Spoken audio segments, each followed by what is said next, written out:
आज आमर Odisha union of journalist आह्वान क्रमे आज कोरापुट जिले में आम एक प्रतिवाद सभा रखिलु जहाँकि राज्य सरकार आज पर्यंत सांबादिक समस्या उपर गुरुत्व देना तीनोटी आमर मुख्य दाबी भितर तीनोटी दाबी है प्रोटेक्शन एक्रिडेशन आउ पेंशन ये तीनोटी दाबी हूँ मुख्य दाबी।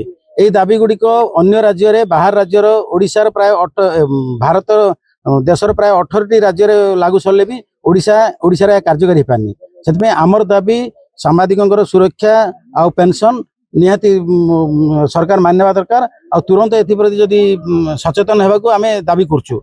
यही दाबी आगामी दिन जदि सफल न हुए ताहले सांबादिक संघ आग को और दृढ़ भाव आंदोलन पंथा ग्रहण कर। नमस्कार।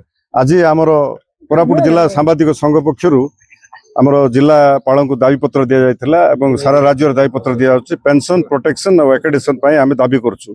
चलित गत सरकार भी किछ करनथले ए सरकार भी किछ करूनांती तो आमर दाबी जदि पूर्ण न होए आमे निश्चय विधानसभा घेराव करिवु एवं आम आंदोलन जारी रहिबु। ओइजो तरफरु आज आमे करथिलु ओडिशा यूनियन ऑफ जर्नलिस्ट तरफरु आमर दाबी थिला तीनटा प्रमुख दाबी सह एवं देखंतु आज परिस्थिति रे सांबादिक मानकु जहाँ मिलिया कथा जहाँ सुविधा देवा कथा ता दिया अन्य राज्य तुलन में आमे बहुत ये अवस्था अच्छु।